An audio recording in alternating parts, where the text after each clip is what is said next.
has to tell me, why is this guy always in the doghouse with the online hall monitors of righteousness? It is a phenomenon that truly fascinates me, that every couple of years, Matt Damon, one of the most likable guys in Hollywood with impeccable liberal credentials, is again flailing around in cancel culture quicksand.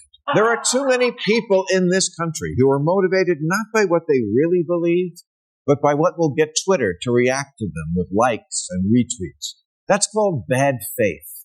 It's why every couple of years I'm reading headlines like, USA Today, I wish I could cancel Matt Damon. Washington Post, Matt Damon has more Damon-splaining to do. Daily Beast, shut up, Matt Damon. Vox, Matt Damon isn't a terrible person, he's just ignorant. Matt Damon has become one of cancel culture's most popular targets, seemingly set up to slip once and be written off for good. Here's the irony.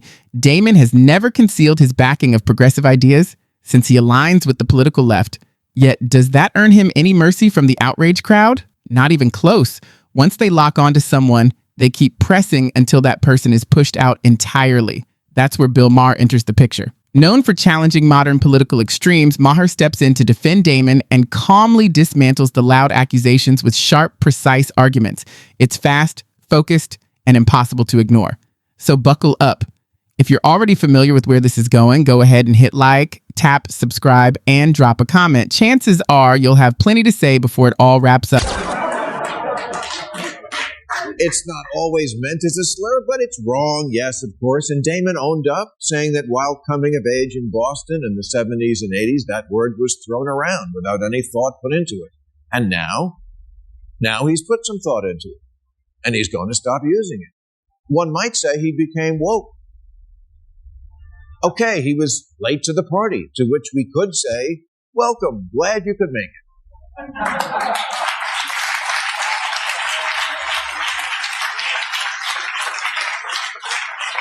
Or we could say, you came later than I did. Maher starts by carefully laying out the context. Without any public pressure, Matt Damon made a personal choice to stop using a hurtful term that had long been used to mock members of the LGBT community. It wasn't a loud announcement or a response to criticism. It was a quiet, private decision. You might expect that kind of thoughtfulness to earn at least a small nod of approval from progressive activists, maybe even brief acknowledgement, but that never happens. Instead, outrage still finds a way to surface. For those who seem permanently upset, no action is ever good enough. Damon's effort to be more considerate didn't meet their standards because nothing ever does. Maher zeroes in on the absurdity of this reaction, pointing out how even well-intended behavior can be treated as wrongdoing if it doesn't follow an approved script exactly.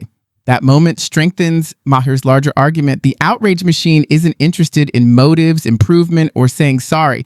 Watching the over-the-top backlash to Damon's simple self-correction leaves you stunned by just how extreme and unreasonable the response has become. There are too many people in this country who are motivated not by what they really believe, but by what will get Twitter to react to them with likes and retweets. That's called bad faith. It's why every couple of years I'm reading headlines like, USA Today, I wish I could cancel Matt Damon. Washington Post, Matt Damon has more Damon-splaining to do. Daily Beast, shut up, Matt Damon. Vox, Matt Damon isn't a terrible person, he's just ignorant. Really? That bad, is he? We're talking about Matt Damon? I don't know, he's got a clean water charity and delivers food to Haiti. What have you done, Vox headline writer? That's absolutely the case. Many of the people crafting these headlines don't truly believe their own claims, let alone see them as meaningful. Accuracy takes a backseat. So does nuance, honesty, and proper background. What really matters are views, reactions, and shares. Outrage draws more attention than steady, thoughtful discussion ever could. Stories that trigger anger, team loyalty, or intense emotion are the ones that get pushed forward. That isn't accidental, it's the strategy. And it explains why you rarely hear about Matt Damon's achievements at home or overseas. Positive news doesn't spread as quickly. Acts of quiet generosity don't explode across feeds. Systems built around algorithms don't reward fairness or even-handed reporting. Media outlets understand that criticizing Damon will spark louder reactions than praising him, so they lean into conflict, keep the outrage cycle spinning, and inflate minor moments into major controversies. In this environment, being kind doesn't count for much, being framed as a problem does. Once you see that pattern, the entire media spectacle suddenly becomes very easy to understand. Always getting pulled over by the woke police for something. He's got a woke rap sheet as long as your arm. On the reboot of the Project Greenlight series, he was booked on obstruction of social justice for maintaining that a director should be chosen on merit first. But merit first is not synonymous with racism. Thinking that it is, that's kind of racist. There really shouldn't have been any controversy at all. Selecting directors, producers, actors, and crew based on ability isn't some radical idea. It's how filmmaking has worked since the very beginning. Memorable movies come from talent, experience, and creative vision, not from checking boxes or chasing trends. Matt Damon didn't stage a grand declaration or deliver a long speech. He simply restated something everyone in the industry already understands. When you hire the most qualified person to direct a film, the project improves, and so does the experience for the audience.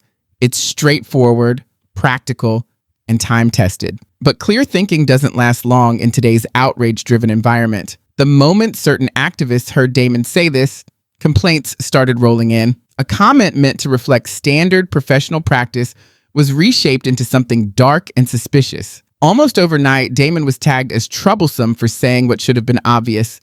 In that mindset, even putting quality ahead of politics is treated as a mistake.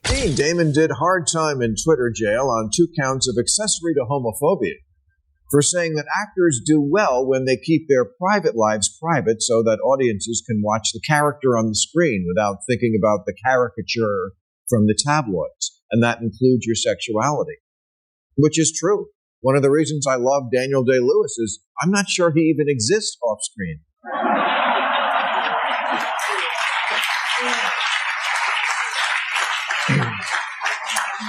But in Wokeville, somehow that became gay actors should go back in the closet, which is not what he said. But the verdict was in, and he was sentenced to appear on Ellen.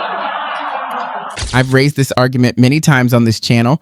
When private details come into the spotlight, problems often follow, which is why performers are usually better off keeping their personal lives out of public view.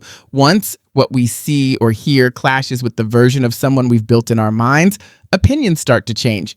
Expectations shift when an actor's personal views don't line up with what audiences imagined. That reaction is just part of being human. It happens to all of us, no matter how open-minded we believe we are. That's exactly the point Matt Damon was making. His argument had nothing to do with bias or shutting people out. It was about drawing a line between the person creating the work and the work itself. As expected, the outraged crowd rushed in and twisted his words. A sensible comment about discretion was reshaped into something ugly and misleading. Damon's call for care had nothing to do with hostility toward anyone. But in today's outrage-driven climate, nuance doesn't matter and intent is quickly dismissed. Once emotions take over, thoughtful explanations rarely stand a chance. But here's how unhomophobic Matt Damon is. He f***ed Liberace.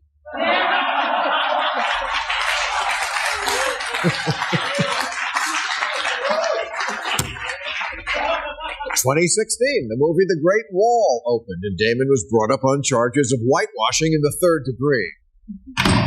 Whitewashing being when filmmakers cast white actors for parts meant for people of color, which is exactly what he was not doing. His role was never meant for a Chinese actor. In fact, it was a Chinese-made movie targeted primarily to the Chinese audience that was purposefully using his white ass so the movie would have crossover appeal here. Nevertheless, when I heard about this, I immediately replaced Matt's poster over my bed with Chris Evans. Given how often they go after him, it's hard not to notice that the outrage crowd seems to hold a personal grudge against Matt Damon. If he speaks up, he's labeled troublesome. If he stays quiet, he's accused of going along with the problem. There's no winning. Bill Maher captured this pattern perfectly when he addressed the backlash surrounding The Great Wall. By all reasonable measures, the situation was straightforward. The movie was produced in China, paid for by Chinese companies, inspired by Chinese legends and history, and aimed mainly at Chinese viewers. Damon's casting wasn't part of some hidden plan to reshape the story. It was a practical choice. The filmmakers wanted a recognizable American actor with strong appeal beyond the US to help the film connect with audiences around the world. That approach has guided both Hollywood and international cinema for decades. Maher's point was clear, even if it upset critics. Working across cultures is not the same thing as erasing them. Collaboration doesn't equal takeover. Yet the outrage machine reframed a normal business decision as a serious ethical failure. Once again, background and explanation didn't matter, because when anger is the objective, facts are treated as optional. 2017, in the early days of the MeToo movement, Damon was locked up in Alcatraz on a charge of aggravated mansplaining during a reckoning, and was sentenced to not less than 1 year of having to shut the f*** up. See, what happened was, during an interview where Damon called the MeToo movement wonderful and a watershed moment, he added that sexual misconduct involved a spectrum of behavior, and that there was a difference between patting someone on the butt and rape. True, undeniable, and unforgivable. Even though the legal system has always differentiated degrees for crimes, even murder. Oh, Matt. Always getting in trouble for saying perfectly reasonable things. Matt Damon is doing just fine. What isn't fine is the nonstop hostility coming from the outrage crowd. Friendship or opposition makes no difference to them. Once they fixate on someone, the attacks begin. Damon spoke calmly, thoughtfully, and honestly, but logic has never been enough to satisfy outrage culture. Subtlety and careful thinking don't interest them. What they wanted was total alignment. They expected Damon to mirror their anger and loudly condemn anyone even loosely linked to the MeToo movement without pause or perspective. Anything short of that was treated as disloyalty.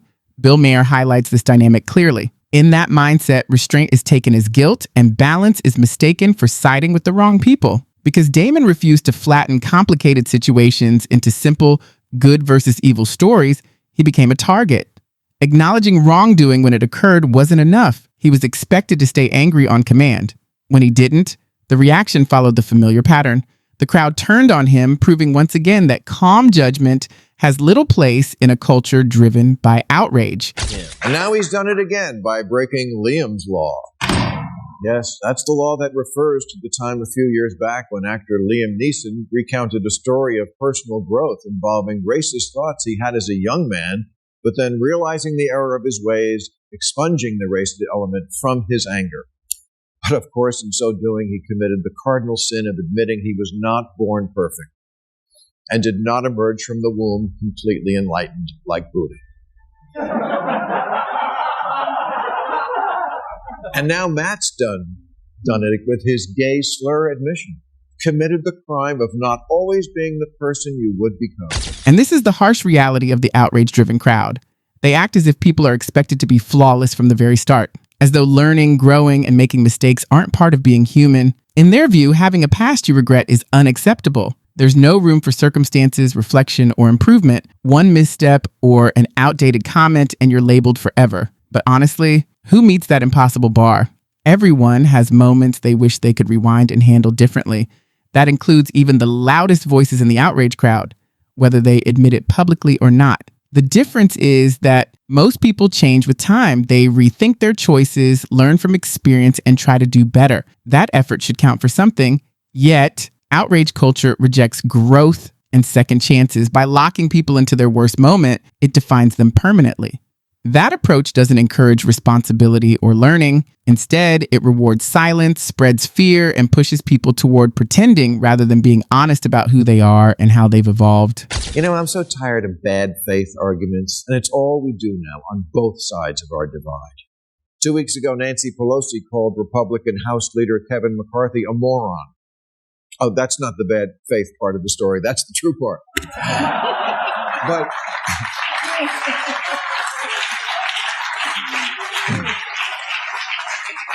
But a few days later, McCarthy was speaking to a group of Republicans and said jokingly, but he is Kevin McCarthy, He said that if Republicans took the House in 2022, quote, I want you to watch Nancy Pelosi hand me that gavel. It will be hard not to hit her with it.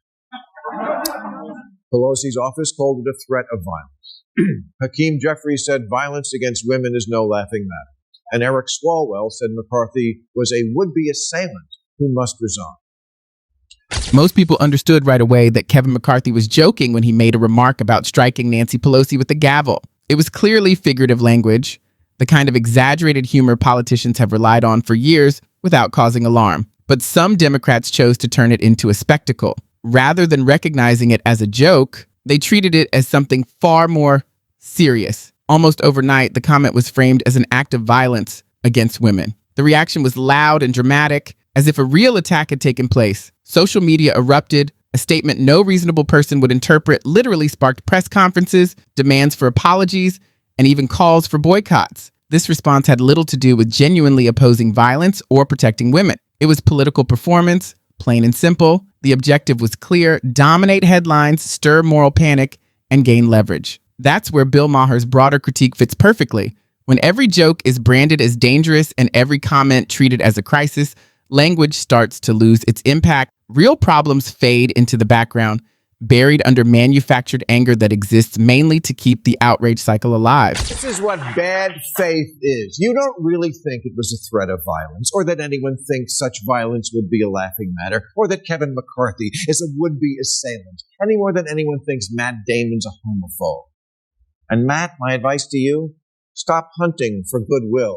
You're not going to find much in this. In the end, the entire situation reveals the deeper issue. Outrage has replaced reason. Whether it's Kevin McCarthy, Matt Damon, or anyone else, context and intention no longer matter. The modern outrage culture isn't interested in fairness, progress, or honest dialogue. They're focused on punishment. Bill Maher cuts through the noise, highlighting how dangerous this mindset has become. When society demands perfection and disregards growth, everyone eventually ends up under scrutiny.